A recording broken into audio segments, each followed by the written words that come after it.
El Señor sea bendiciendo a cada uno de ustedes en esta hermosa tarde, donde hemos podido alabar, glorificar y exaltar el nombre de nuestro buen Dios. Amén. Cantábamos al comienzo unos coritos esos que nos dieron calor, que ni siquiera le quisieron poner palo al fuego con el calor que nos dio. Dejaron apagárselo nomás ahí. Donde también decíamos que queríamos construir la iglesia. Y la iglesia es cada uno de nosotros. Si nosotros no construimos esta iglesia, no ayudamos, lo único que le puedo decir al Señor, Él sabe si esta iglesia vivirá o no vivirá, como también cantábamos.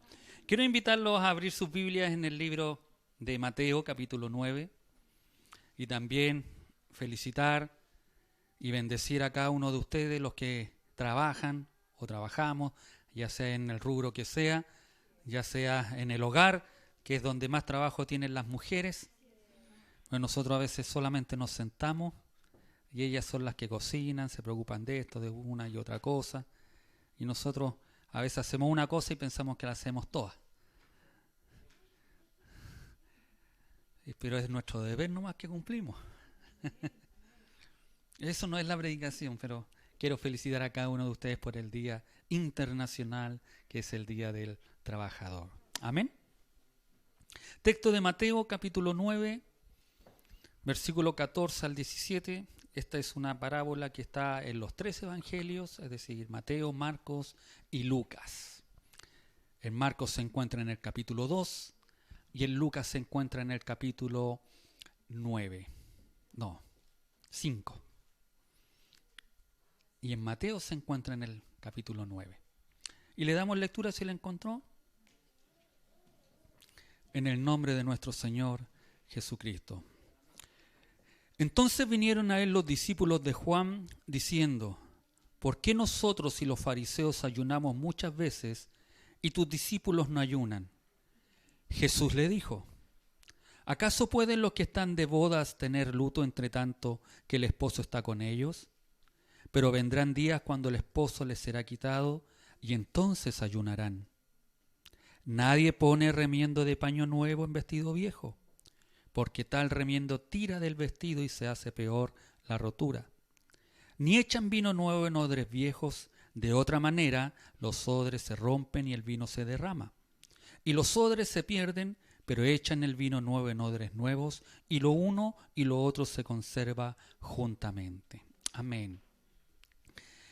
En este recorrido que hemos hecho durante varias semanas ya, creo que meses, creo que esta es como la 23, 24 parábola que estamos exponiendo, han sido para mí una bendición,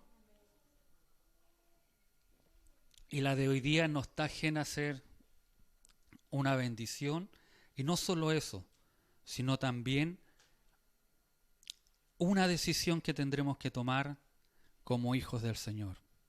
Si hasta aquí a veces hemos andado ahí nomás, hoy día el Señor nos va con esta parábola, nos va a confrontar y nos va a mandar a hacer o un odre viejo o un odre nuevo.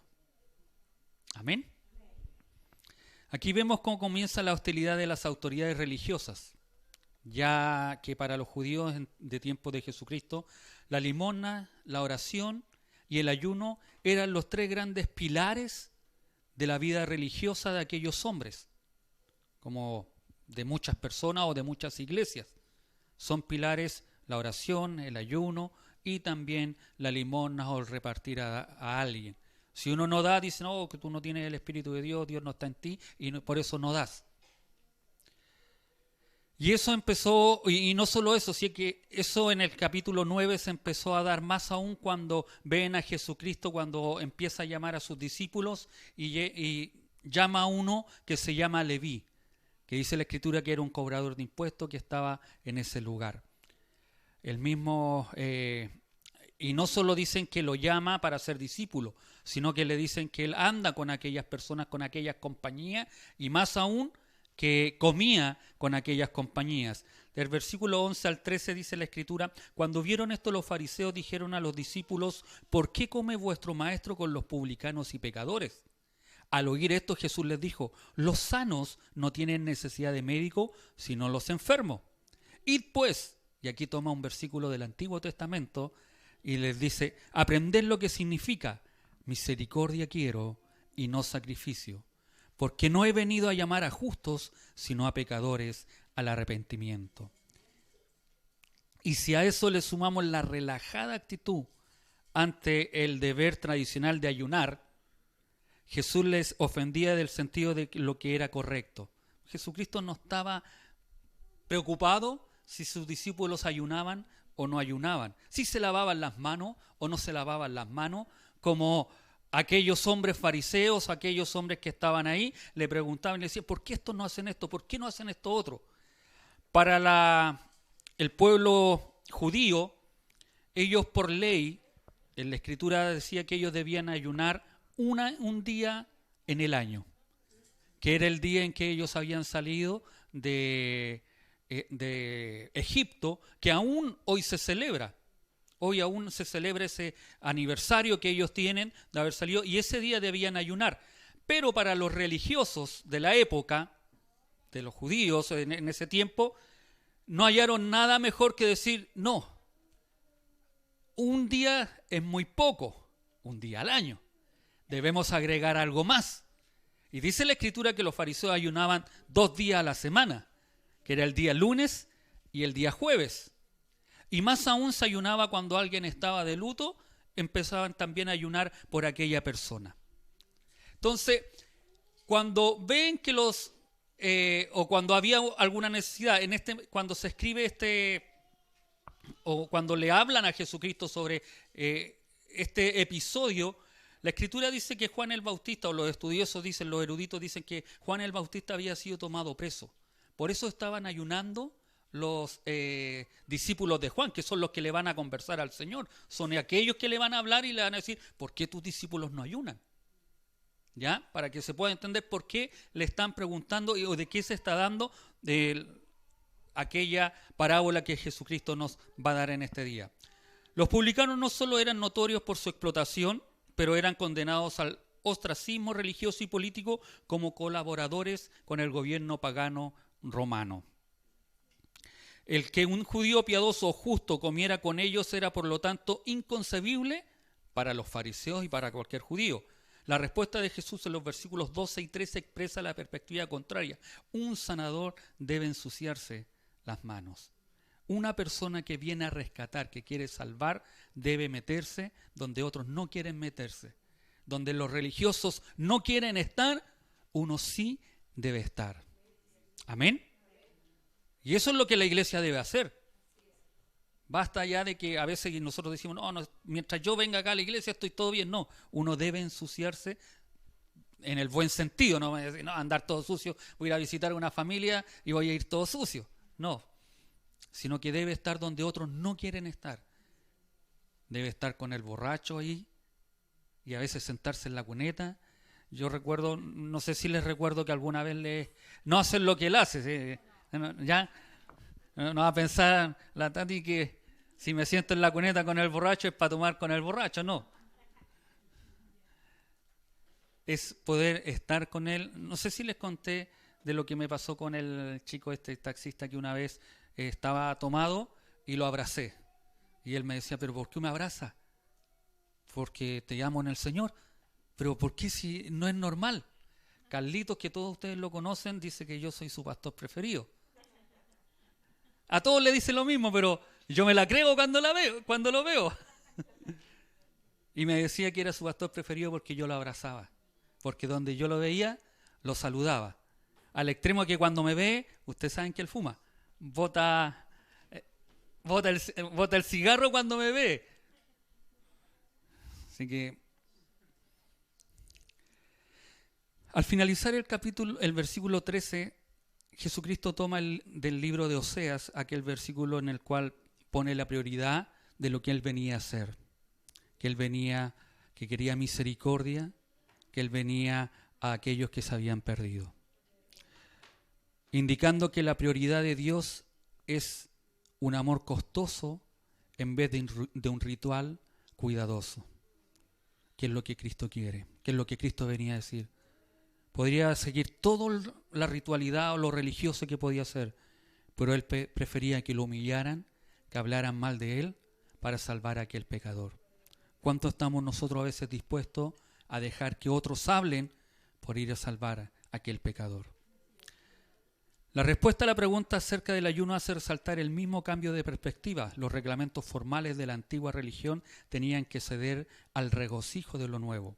Versículo 14 dice: entonces se le acercan los discípulos de Juan y le dicen: ¿por qué tus discípulos no ayunan cuando nosotros y los fariseos estamos ayunando? Los discípulos de Juan también procuraban cumplir radicalmente la voluntad de Dios. También ellos se parecían a los fariseos en que, además de lo mandado con carácter general, se imponían obras no prescritas, obras que no eran, leyes que no estaban, tradiciones que no existían. Al igual que muchos de nosotros a veces nos regimos más por las tradiciones que por lo que realmente Cristo quiere hacer en nuestras vidas. Somos muy ligeros en juzgar ciertas cosas, pero no realmente preocuparnos de realmente el Evangelio. Hemos visto muchas veces cuando se critica a un joven porque anda con el pelo pintado o se hace algunos visos o cosas en el pelo y se le critica como cualquier cosa sin antes poder hablar o amarle a aquellas personas. Y no solo eso, muchas cosas más que tenemos en la legalidad de nuestras iglesias, de nuestras vidas, de nuestros corazones, más que preocuparnos de realmente el amor que Jesucristo quiere a aquellas personas. Amén. La respuesta de Jesús de nuevo es desconcertante, al igual que en el Sermón del Monte. Ya muestra que Jesús tiene en su manera de pensar una orientación totalmente distinta y diferente de enseñar e interpretar las Escrituras. Aunque aquí Jesús da una respuesta mucho más general, el sentido interno del ayuno es la aflicción, pero ahora es tiempo de alegría. Una boda judía era una ocasión de fiesta extraordinaria. Una de sus características era que la pareja de recién casados no se iba de su casa para pasar la luna de miel como hoy en día. Uno va a un matrimonio y se van de luna de miel. En ese tiempo era totalmente diferente.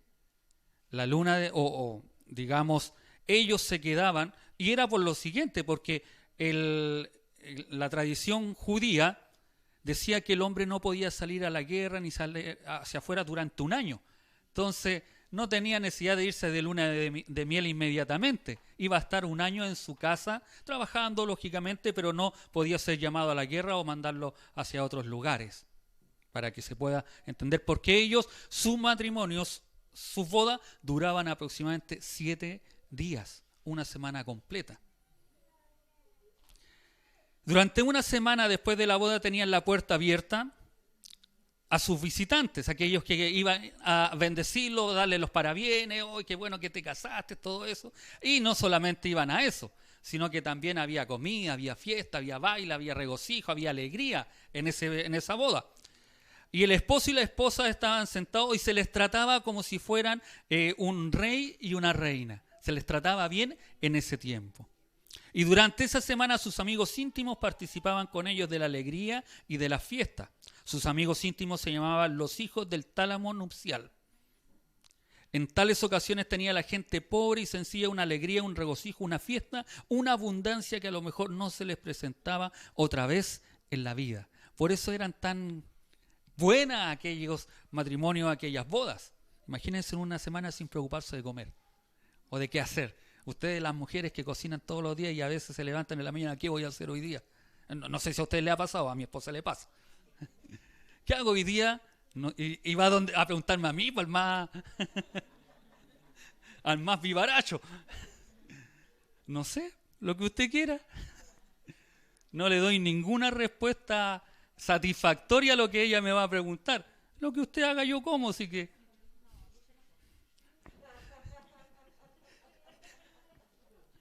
¿Me lo cambiaron? Está aprendiendo las malas mañas de Esteban.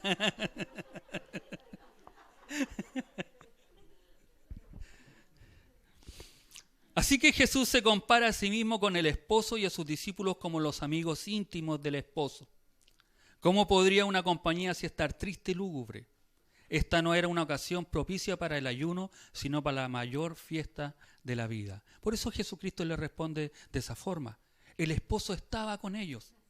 El esposo vivía con ellos, habitaba con ellos, les enseñaba, les instruía.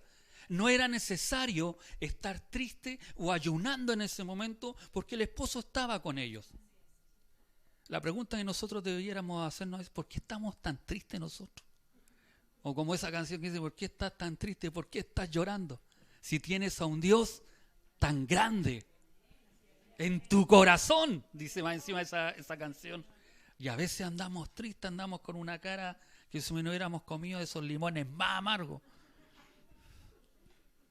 Con una cara que no la soporta nadie, teniendo a un Dios tan grande y tan misericordioso en nuestras vidas.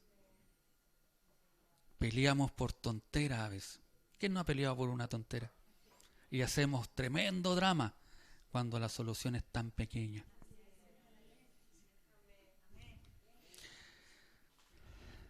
Podemos rescatar dos ideas en este pasaje o en este versículo. Nos dice que estar con Jesús es estar de fiesta, mire. Estar con Jesús es estar de fiesta. Nos dice que en la presencia de Jesús hay una preciosa efervescencia emocionante de vida. El que camina con Cristo camina con un gozo radiante. Debiéramos andar contentos, felices. A veces los del mundo, nosotros le decimos a los del mundo, le decimos a la gente que no conoce a Cristo, y a veces andan más felices que nosotros. Y nosotros andamos todos amargados. Cuando tenemos la verdad, cuando tenemos la esperanza, cuando tenemos nuestra fe, tenemos la confianza en nuestro Señor Jesucristo, y a veces nuestra vida no la refleja. Es como a veces los chiquillos o la pastora me dice: dile a tu cara que me preguntan ¿cómo estás? No, estoy bien. No, dile a tu cara que estáis bien. Porque a veces no reflejamos eso. No reflejamos que estamos bien. Como cuando uno de repente le dice, esto es para los esposos, para que lo aprendan. A veces ellas dicen que no tienen nada. ¿Qué le pasa? Nada. Y uno ve a la legua que algo tienen, pero no tienen nada. No sé si le ha pasado a alguno de ustedes. ¿Qué le pasa a mi hermano? No, nada. Y uno ve ese nada. Pero ese nada significa que algo le pasó, algo le sucedió, algo le hice. Algo le estoy haciendo que la tiene en esa condición. Pero ella es como, no, a veces ya para no amargarse con algo que nosotros no cambiamos, a veces ella dice: no me pasa nada. A veces vamos a tener que hacer un encuentro de matrimonio.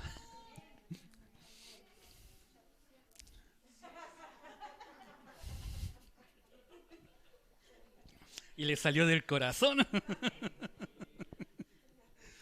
Ya, la primera era de que estar con Jesús es estar de fiesta.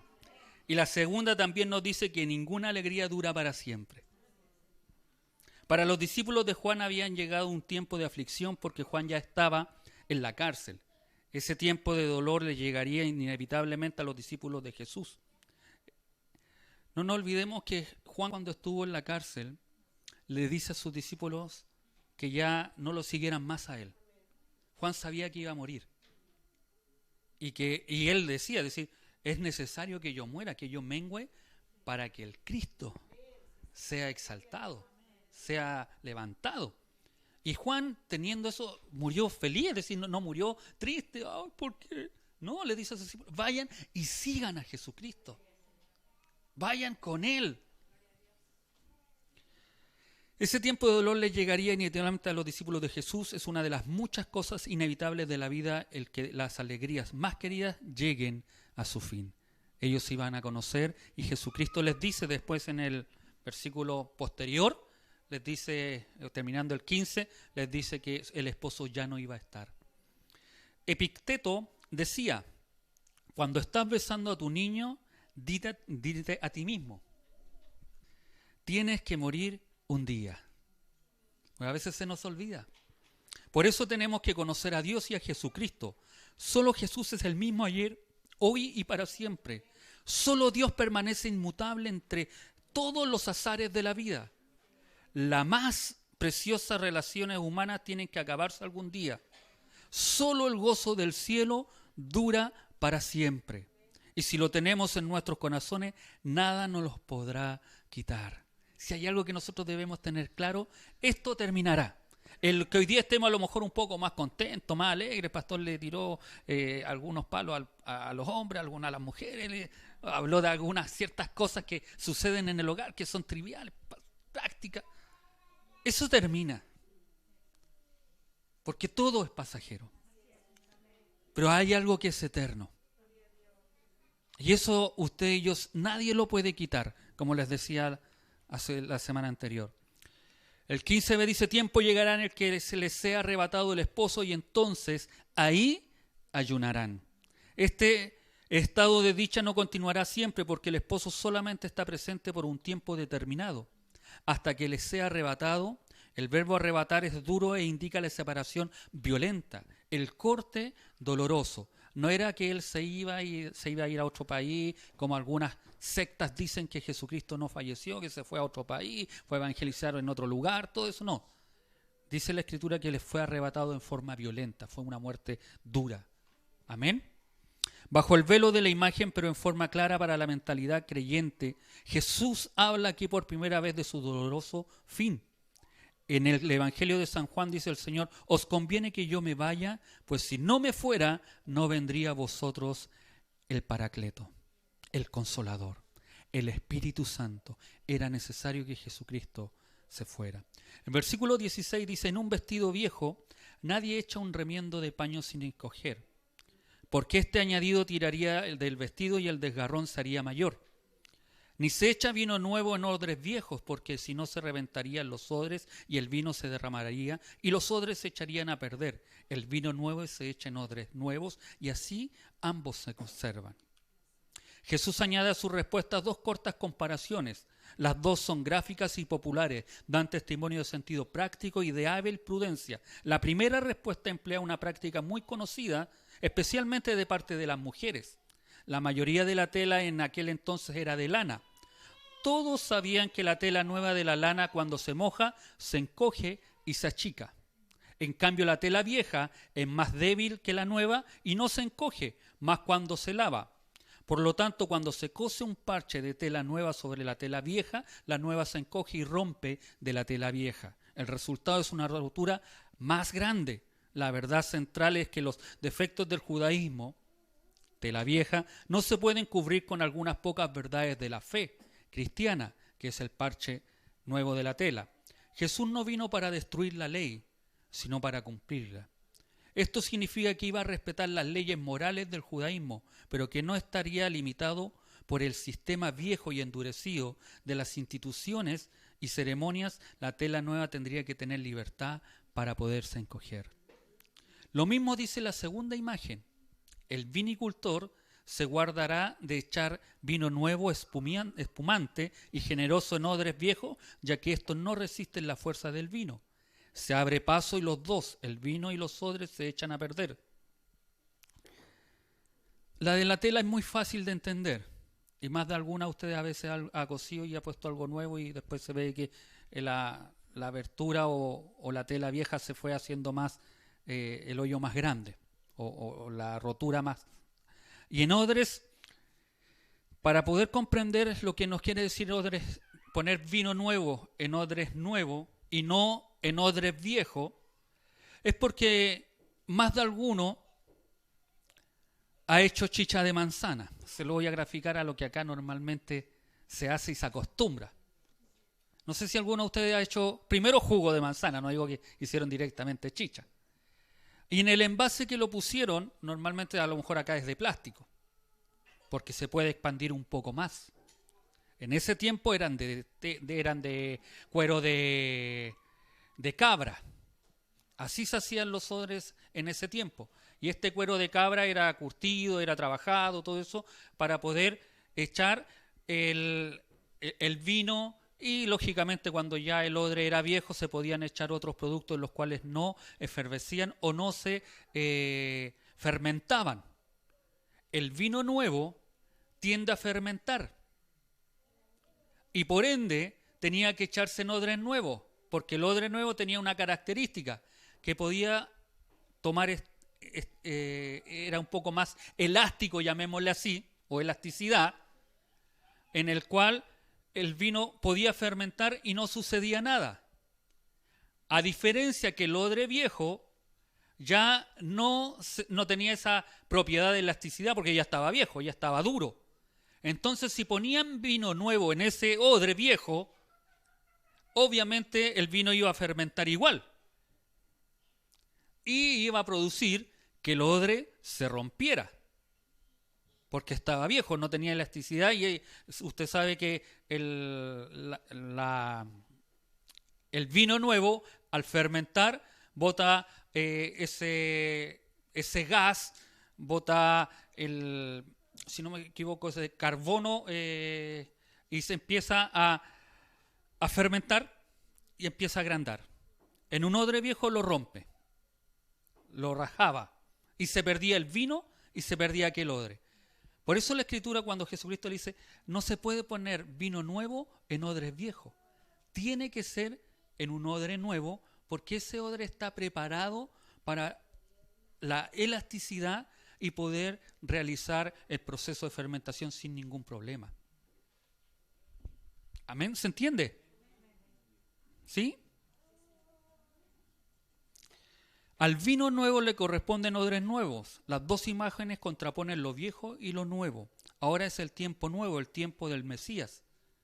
Es generoso como el vino reciente y resistente como el paño sin encoger. Si hay algo que los fariseos debían tener claro, y todas aquellas personas en ese tiempo, que venía un nuevo tiempo de evangelio, un nuevo tiempo del reino de Dios. Cuando va Nicodemo, ¿se recuerdan de Nicodemo cuando va y le pregunta a Jesucristo qué debía hacer? Porque él no comprendía, él no entendía, y él le dice, tienes que nacer de nuevo. Tienes que botar de tu vida todas aquellas estructuras religiosas que tienes para poder comprender y entender y poder salvarte. Cuando se empezó a extender el evangelio y se llegó a los gentiles, los judíos querían hacer prosélitos y a los gentiles les imponían cargas que no correspondían. Ya, está bien, tú recibiste a Jesucristo, te bautizaste, te pusieron las manos, a lo mejor hablaste hasta en lenguas, porque en ese tiempo era maravilloso cómo se derramaba el poder del Espíritu Santo, pero los judíos le decían, no, pero aparte de eso tú tienes que circuncidarte, tienes que hacerte judío, y tienes que seguir estas leyes. Entonces ahí es donde tiene la disputa Pablo con Pedro y dice, no, ¿cómo va a ser esto? Esto no puede ser. Y el primer concilio que se hizo de la iglesia, llamémoslo así, naciente en ese tiempo, fue sobre eso, sobre si ellos tenían que circuncidarse, si ellos tenían que practicar las cosas que practicaban los judíos, y se dieron cuenta que no era necesario circuncidarse, que ellos podían ser cristianos, ellos podían seguir adorando a Dios y podían recibir el Espíritu Santo, que no estaba negado para ellos. Pero los judíos decían, no, hay que hacer ciertas cosas. Por eso Jesucristo le dice, no, hay que hacer un odre nuevo. ¿Amén? ¿Se entiende? Tiene su ley propia, la ley de la alegría y la de la plenitud rebosante. Al tiempo del Mesías no se le acomodan las antiguas formas, las producirá nuevas. Son dos comparaciones que dan testimonio de inquebrantable confianza en la victoria y de luminosa esperanza. Jesús no vino para destruir la ley, sino para cumplirla. No contradice esta oposición entre lo viejo y lo nuevo a otras palabras que hacen resaltar la coherencia de lo antiguo con lo nuevo. Las dos cosas han de tener validez, pero con un sentido distinto. La revelación de Jesús continúa gradualmente. La revelación del Antiguo Testamento, Él la cumple. Amén. Pero el cumplimiento en sí es nuevo, incomparable e irrepetible. El tiempo de la actividad mesiánica tiene su propia plenitud y su fuerza efectiva, como nunca antes la hubo ni la habrá hasta el fin del mundo. Con referencia a esta época se ha dicho, dichosos los ojos que ven lo que están viendo. Jesús no vino para remendar el sistema religioso viejo del judaísmo con sus normas y tradiciones. Si lo hubiera hecho, su mensaje hubiera peligrado. Su propósito fue traer algo nuevo que había sido profetizado por siglos antes. Eso es lo que vino a cumplir aquella ley Jesucristo. Este mensaje nuevo, el Evangelio dice que Jesucristo, el Hijo de Dios, vino a la tierra para ofrecer a todos el perdón de pecados y la restauración con Dios. Este mensaje nuevo de fe y amor no encaja en el rígido y antiguo sistema de religión legalista, requerida en un inicio. No nos olvidemos que ¿por qué tenía que tener odres nuevos? ¿Por qué ellos debían cambiar de mentalidad? Y a lo igual que nosotros. No podemos seguir trabajando con la misma mentalidad que a veces teníamos. Jesucristo les dice en el Sermón del Monte, ¿habías oído decir ojo por ojo, diente por diente? Mas yo os digo que deben perdonar a aquellas personas que le hacen daño. Si tu enemigo te dice que lleves la carga 1 milla, llévala 2. Si te piden la capa, regálasela. Ese era el concepto que venía a dejar Jesucristo. El perdón, el amor. Pero para los judíos no había ni perdón ni olvido, como para muchos de nosotros a veces. Nos cuesta perdonar, nos cuesta amar y nos cuesta olvidar. Yo siempre le he dicho a la pastora que las mujeres a veces son históricas. Y no me diga que... Porque a veces se acuerdan de cosas muy antiguas. ¿Cómo la acomoda? Para las que no están viendo, ella dijo que tienen una memoria muy buena.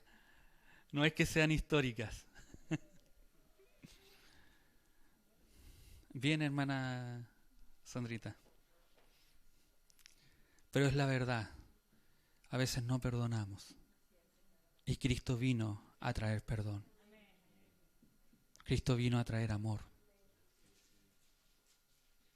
A perdonar a aquel que nos ha hecho daño o ha causado algo en nuestras vidas. Y a veces uno se acuerda, no, pero es que me hizo esto, otro, no puedo perdonar. No siento, muchas veces lo he dicho, el perdón no es un sentimiento. Es un mandamiento de Dios. Debo perdonar, porque Él me perdonó primero. Amén. Aprendíamos hace unos días atrás en el estudio cómo comunicarnos con Dios en la oración modelo que Él dejó, el Padre Nuestro. Y ahí es donde resalta la primera mentira que muchos de nosotros decimos y hacemos. Y si la repetíamos éramos peor todavía, porque lo dan como penitencia. Rézate unos 3 Padres Nuestros y estás perdonado.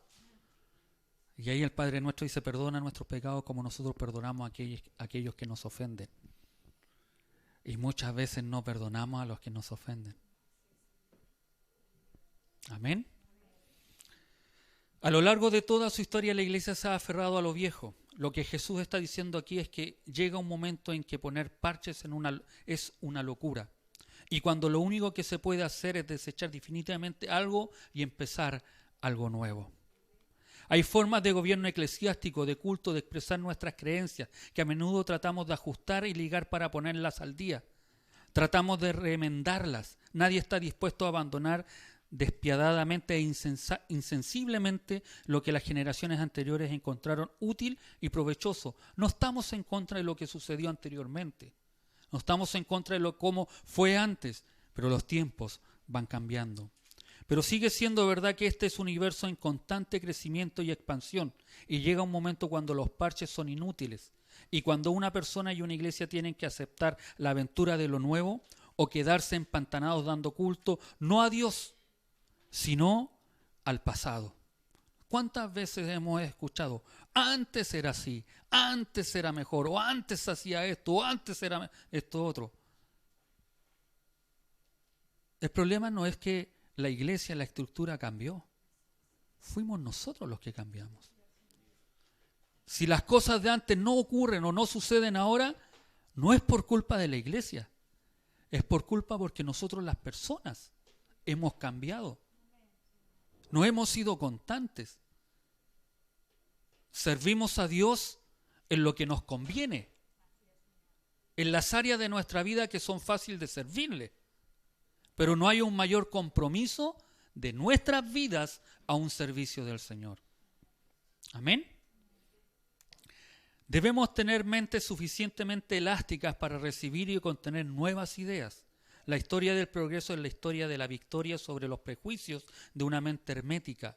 Todas las nuevas ideas han tenido que luchar por su existencia contra la oposición instintiva de la mente humana.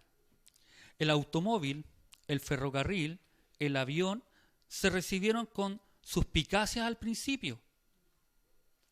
Simpson tuvo que luchar para introducir el cloroformo y Lister para que se aceptaran los antisépticos. A Copérnico y Galileo se le obligó a que se retractaran de su afirmación de que la Tierra giraba alrededor del Sol y no viceversa. No olvidemos que en esos tiempos de estos hombres, eruditos en esa época, ellos decían que el Sol no giraba alrededor de la Tierra. Pero en ese tiempo se decía era al revés. Una, que la Tierra no era redonda. Aún hay algunos que creen que la Tierra es plana. No vamos a discutir con ellos. Algunos hay personas que piensan que la Tierra es plana. Pero en ese tiempo, cuando Galileo apareció diciendo que la Tierra era redonda, no querían aceptarla. De que la Tierra giraba alrededor del Sol, no querían aceptar. Decían que el Sol, y siempre el hombre, el centro del universo. Decían que el Sol giraba alrededor de la Tierra, porque el hombre siempre se ha sentido el centro del universo. Y por eso a veces no cambiamos nuestras estructuras, no cambiamos nuestra religiosidad, porque el importante debo ser yo. Aún en nuestras alabanzas que a veces cantamos, lo manifestamos.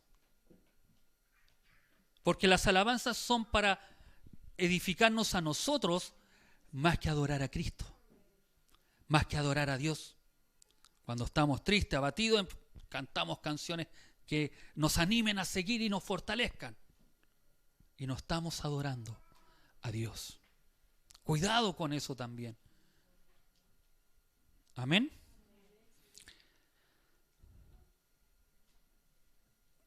Si no conocían a este hombre, hoy lo van a conocer.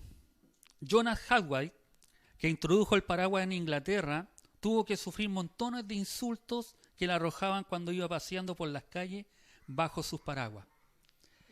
El paraguas fue creado aproximadamente en el año 2500 después de Cristo. Se junta con después y antes de Cristo. Pero si lo vemos fue en el año 500 antes de Cristo. Y el paraguas lo utilizaban en China, normalmente salió el paraguas, y era utilizado solamente por mujeres y para el sol. Pero Jonas Howard lo llevó a Inglaterra y solo los pudientes podían tener un paraguas. Pero lo empezó a utilizar cuando llovía. Y se empezaron a reír, era el esma reír, ¿cómo puede usar el paraguas cuando llueve?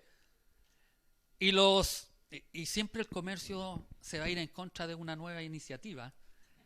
Porque cuando llovía, los cafés y las cervecerías que estaban en donde él pasaba, se llenaba de gente. Y eran los días que más vendían ellos porque la gente mientras pasaba la lluvia se estaba sirviendo algo. Es como, ¿se acuerda cuando vendíamos completo? Y nosotros utilizábamos la estrategia de cuando estaba lloviendo, venga a comerse un completo calentito y un café mientras pasa la lluvia. Y llegaba gente. En ese tiempo sucedía eso. Y por eso la gente criticaba a este hombre que iba con paraguas bajo la lluvia. Y después se dieron cuenta que tenía razón. Servía su atrevimiento de poder usar. Y aparte que el paraguas era utilizado por las mujeres, no por un hombre.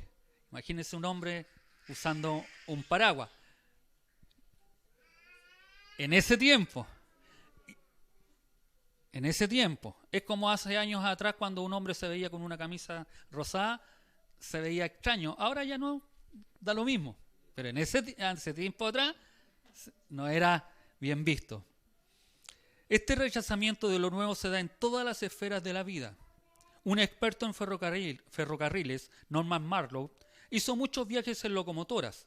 En su libro From Plate and Signal, The Cabin, la plataforma del maquinista y la cabina de señales, cuenta un viaje que hizo no mucho después que se amalgamaran los ferrocarriles. Las locomotoras que se habían estado usando en cada rama de ferrocarriles se probaron en las otras. Él estaba en la tarima de un expreso de Manchester a Penzance.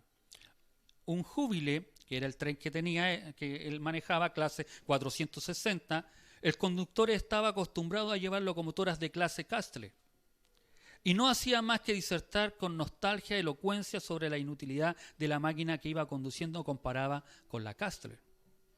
Se negaba a usar la técnica necesaria para la nueva máquina, aunque le habían reciclado y la conocía perfectamente bien. Se empeñaba en conducir su Jubilee como si hubiera sido una Castle y se iba quejando todo el camino de que no podía superar los 80 kilómetros por hora. Estaba acostumbrado a la Castle y no le daba opción a ninguna otra. En Crown cambiaron al maquinista y el nuevo, que estaba dispuesto a adoptar la nueva técnica necesaria, pronto puso la Jubilee a 120 kilómetros por hora. Hasta para conducir locomotoras algunos rechazan las nuevas ideas. Hace un tiempo atrás yo le decía, no, manejar un automático, no, imposible. Me acostumbré al mecánico, decía. Estoy pensando en cambiárselo a Giovanni. El automático es mucho más cómodo, mucho más fácil.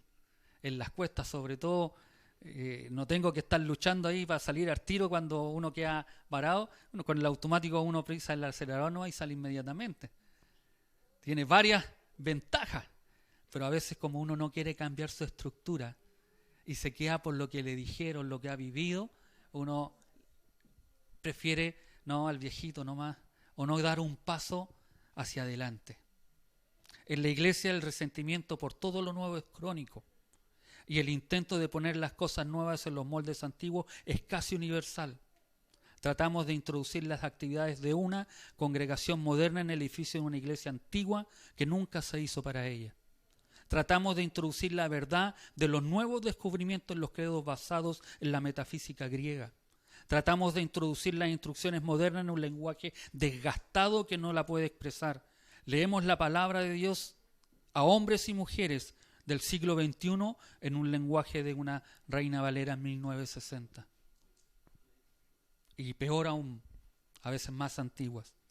Puede que nos hiciera bien recordar que cuando cualquier cosa viviente deja de crecer, empieza a morir. Puede que tuviéramos que empezar a pedirle a Dios que nos libre de la mente cerrada que muchos a veces tenemos. ¿Por qué sucede que estamos viviendo en una época de cambios rápidos y tremendos? ¿Cuántos dijeron o cuántos dijimos que el celular era malo? Que Facebook era malo. La pandemia nos enseñó y nos llevó a poner a la iglesia en el lugar que debía estar, tanto en Facebook y en las redes sociales. El celular dejó de ser malo a ser bueno. La diferencia está cómo yo utilizo aquellas cosas. No porque hayan personas que utilicen mal las cosas, significa que algo puede ser malo. Amén. El vizconde Samuel nació en 1870 y empieza su autobiografía con la descripción del Londres de su niñez.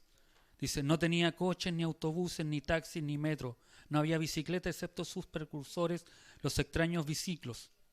No había luz eléctrica, ni teléfono, ni cines, ni radio. Eso era poco más de hace un siglo atrás. Vivimos en un mundo en constante cambio y expansión. Jesús nos advierte que la iglesia no se atreva a ser una institución que vive del pasado. Cristo tuvo la capacidad de tomar las antiguas verdades bíblicas, que son permanentes e inmutables, eso no lo podemos negar, por ser verdades y colocarlas a la luz de la visión que Dios quiere que tengamos. Por supuesto que el odre viejo, el creyente tradicional y conservador, sentirá cómo se rompe su esquema de religiosidad, pero podrá experimentar que si acepta el criterio que Jesús comprende y acepta a la gente, entonces será un odre nuevo. Los prejuicios son barreras que los hombres levantan, pero en Cristo no hay barreras que nos separen, sino una cruz que nos debe siempre unir. En este pasaje Jesús rechaza la mente cerrada y recomienda que no despreciemos lo nuevo solo por lo que es. No debemos tener miedo a la libertad de pensamiento. Si creemos en el Espíritu Santo, debemos estar dispuestos para que Dios nos guíe a nuevas verdades. No debemos tener nuevos métodos. El que algo se haya hecho siempre no es la respuesta de que sea lo mejor. El que algo no se haya hecho nunca puede que sea la mejor razón para intentarlo. No hay negocio que marche con métodos anticuados. Y sin embargo la iglesia sigue intentándolo. Cualquier negocio que hubiera perdido tantos miembros como la iglesia habría tratado de renovarse hace mucho, pero la iglesia sigue rechazando todo lo nuevo. A veces nos quedamos con las experiencias de 1909, donde hubo un gran avivamiento en Calle Azusa en Estados Unidos, en la India con Pandita Ramabai, y acá en Chile, cuando se divide de la iglesia episcopal y se crea la iglesia metodista pentecostal, donde un pequeño le pregunta a Hoover qué impedía que se pudiera derramar el Espíritu Santo en sus vidas. La presencia del Señor no se manifestó en el templo de Dios que tenían los judíos en la época de Jesucristo. La presencia de Dios no se derramó ahí donde estaban los fariseos y donde seguían haciendo holocaustos o sacrificios. La presencia de Dios se derramó en un aposento alto, en una casa, donde estaban las personas, dice la Escritura, que estaban unidas en oración y en ruego, esperando la promesa que Dios les había de enviar. Y dice la Escritura que cuando se derramó sucedió algo maravilloso. Dice que empezaron a hablar lenguas y no lenguas extrañas. Para los religiosos de la época dijeron, estos están ebrios, ¿qué pasa con estos? Porque está sucediendo aquella y esta otra cosa. Para aquellos religiosos era imposible que el poder del Espíritu Santo se derramara en una simple casa, en un simple hogar, en un aposento alto, donde habían personas reunidas esperando, orando por aquella promesa. Y los religiosos, estos están llenos de mosto, estos están ebrios. Pero los que estaban ahí, que hablaban otras lenguas, que eran extranjeros, dice que se maravillaban de las cosas que estos le estaban diciendo, cómo estaban presentándole el Evangelio en su lengua a personas que no tenían conocimiento de lengua. Cuando se manifestó el poder, y a veces vivimos por ese poder, lo que sucedió en 1909 cuando hubieron personas, cuando hubo una religiosidad que se mantenía y decía que esto no puede estar sucediendo, no puede estar pasando. Y tuvieron que apartarse aquellos hermanos y crear una nueva corporación o una nueva congregación.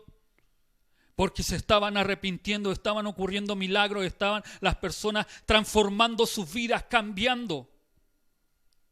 Estaban denunciando sus pecados y empezaron a transformar sus vidas. Sus odres ya no eran aquellos odres viejos, empezaron a ser odres nuevos. Pero a veces nos quedamos con eso, con lo que sucedió, con lo que era.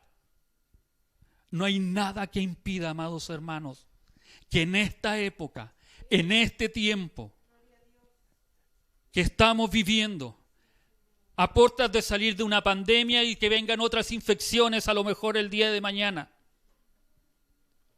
a puertas de que tuvimos que tener a lo mejor la iglesia cerrada por mucho tiempo y que muchos tuvimos que pensar cómo lo hacemos ahora. Algunos se quedan en sus hogares y se han relajado un poco. Pero la iglesia debe seguir avanzando. La iglesia no se detiene. Nosotros como odres nuevos debemos transformar, debemos cambiar, debemos aceptar las nuevas cosas que Dios quiere poner en nuestras vidas. No digo que nos mezclemos con el mundo, que hagamos las cosas del mundo. La Escritura es la misma de ayer, de hoy y siempre. La Escritura no cambia. Las verdades de Dios no van a cambiar. Seguirán siendo aquellos principios hasta la eternidad. Somos nosotros como odres nuevos que debemos aceptar aquellas verdades. y transformar nuestro entendimiento para que podamos hablar de aquellas verdades. Buscar a lo mejor nuevas estrategias que Dios quiere poner en su iglesia para que su evangelio siga creciendo, se siga predicando, se siga extendiendo.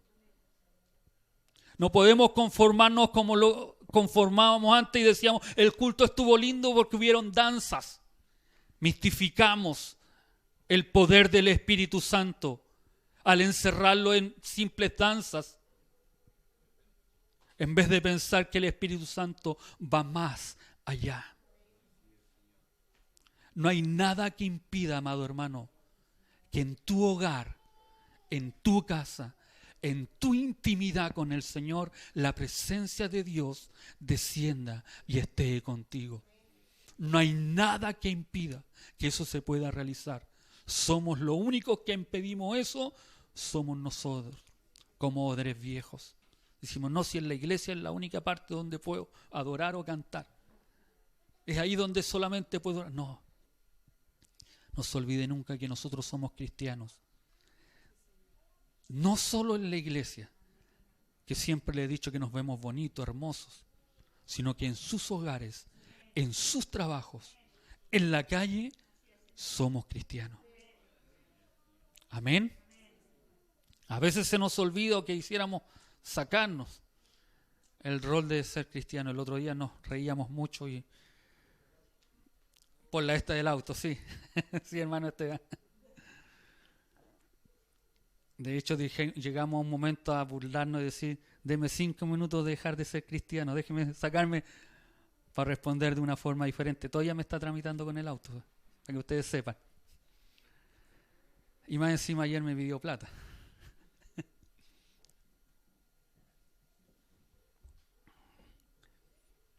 Pero nosotros como odres nuevos debemos cambiar. Debemos dejar la religiosidad de lado. Debemos dejar las estructuras de lado. Debemos dejar las tradiciones de lado. Y adorar a Dios con todo. El hermano Patricio Vallecar dijo algo muy cierto. Cristo viene. La final trompeta muy luego sonará. Y nosotros estamos enviados a predicar. A predicar a este Cristo. A este Cristo que da esperanza, que da vida, que da aliento. Depende de cada uno de nosotros qué tipo de odre quiero ser. Hacer aquel odre que vive en la religiosidad y que todo lo nuevo lo apunta con el dedo, lo menosprecia. Es que antes no se hacía así. ¿Has escuchado alguna vez esa frase? Es que antes se hacía de esa forma. Es que los himnos se deben cantar con esa nota. ¿Quién dijo eso? Cuando Jesucristo le había dicho a los mismos fariseos que Él había venido a salvar lo que se había perdido. ¿Cómo lo haga? En día de reposo lo hacía. En días que a lo mejor no estaban instituidos. Comía con pecadores donde la sociedad se lo impedía. Pero Él iba a salvar a aquellos. ¿Qué estás dispuesto a hacer tú por salvar a aquellos que se están perdiendo? ¿Seguirás siendo un odre viejo? Que si no lo dice el pastor o no se hace de esta forma, de esta manera, si no se va con la Biblia más grande o se usa la corbata más hermosa, o lo haremos de la forma en que Dios quiere, en la que Jesucristo quiere. No nos olvidemos nunca que Dios vino a darse por él, que estaba perdido. Amén. Póngase de pie. ¿Podemos cantar esa que Jesús